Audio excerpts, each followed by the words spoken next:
is it permissible to believe that Allah Ta'ala sits on top of the arsh, according to the verse in Surah Taha, ayah number 5? Bismillah ar-Rahman ar-Rahim. Alhamdulillah Rabbil Alameen. Wassalatu wassalamu ala Sayyid al-Anbiya wal Mursaleen. Wa ala alihi wa sahbihi ajma'een. Amma ba'd.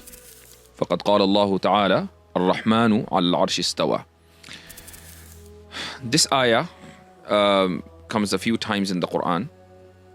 And this is one of those ayat regarding which there are many different opinions emerged in the Ummah.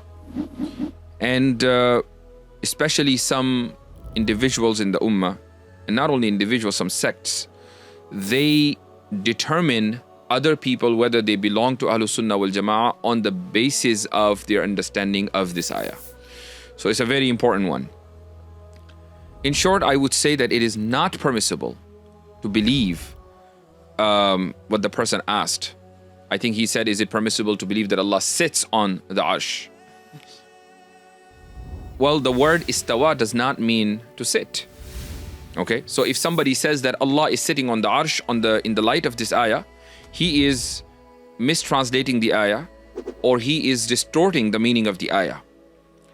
Ar-Rahmanu ala al-Arsh istawa, the right translation or the closer translation to the word istiwa, is that he's settled on the throne. Now, being settled on the throne does not mean sitting on the throne. So there is a difference. But translation is not that important. The word istiwa is important. Now, how do we understand this ayah? There are two aspects. And before I get into those two aspects, let me give you an example. Allah subhanahu wa ta'ala, we all believe, is Ar-Rahman. Ar-Rahman means merciful. We use this quality, this characteristic for human being as well. Not the word Ar-Rahman, but we say that so-and-so is kind-hearted. So-and-so has mercy in his heart. So when you call somebody kind-hearted, you have this understanding developed already that this person has a heart. That's why he's kind-hearted. So he has to have means to have mercy. But when you're saying about Allah that He is Ar-Rahman, what are the means of rahmah that are available to Allah subhanahu wa ta'ala? We don't know. Does He have a heart? No. He never said that He has a heart, so we cannot say that He has a heart. So how does He show, how does He express His mercy, His rahmah upon people? We don't know that. So there are two aspects. Number one, means of certain action, and number two, the result of that action. So for example, the means of having mercy, we don't know, but in our case, the means of having mercy is our heart. So we have to have a heart, and we have to pay attention to that person, then only we can have mercy on him. These are all, they all fall under means. But what is the result of having mercy? When we have mercy on somebody, what happens? He gets helped. He gets our support. He gets our sympathy. These are the results of having our mercy on him. Similarly, when Allah subhanahu wa ta'ala has mercy on somebody, there are two aspects. Number one, what are the means of having mercy? And the second is, what are the results of having Allah subhanahu wa ta'ala's mercy on someone? So Allah's mercy on someone means Allah rewarding him. So we know for sure that when we say Allah is Ar-Rahman, it means He rewards that person. That's the ghaya, that's the result. But how does He have mercy? We don't know. We do tafweez. Tafweez is complete submission to Allah subhanahu wa ta'ala's knowledge. Similarly, Ar-Rahmanu ala al-Arsh istawa, it has two aspects, means, and the second thing is ghaya, the result, the natija. So Arsh, throne, is a means. And settling on the arsh is another means. But how does He settle on the arsh, and how does the arsh look like? We have no knowledge about it, and we do tafweez, meaning we submit to the knowledge of Allah subhanahu wa ta'ala without any ta'wil, without any interpretation. But what is the result of Allah subhanahu wa ta'ala being settling on the arsh?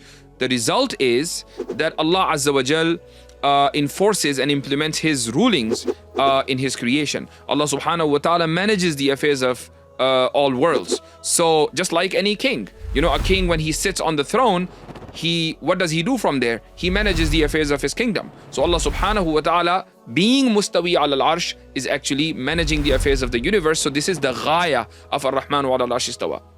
So, in short, there are two aspects. In one aspect, we do tafweez. And tafweez means submission to the knowledge of Allah subhanahu wa ta'ala. And we do not do in any interpretation. We don't do any ta'wil. We don't know, and there is no way we can know the meaning.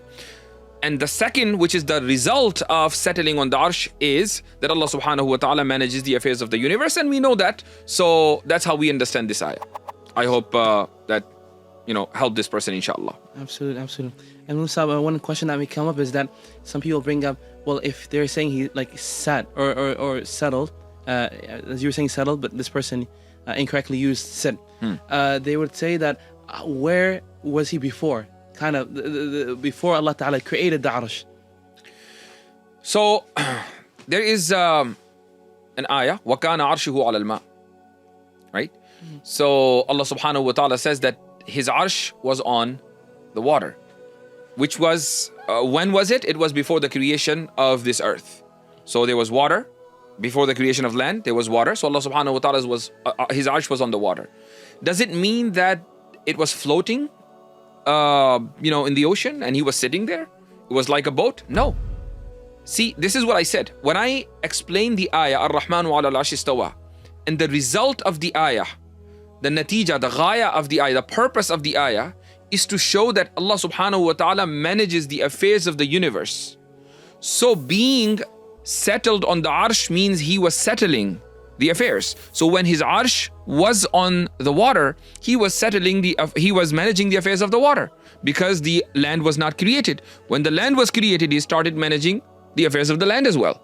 Okay, so kana arshuhu ala al-ma means he was looking after the water, all right, managing it and commanding it how to float and how to,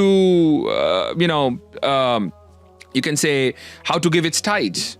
So, but then after Allah created the land, now he started managing the affairs of everything that he created later on.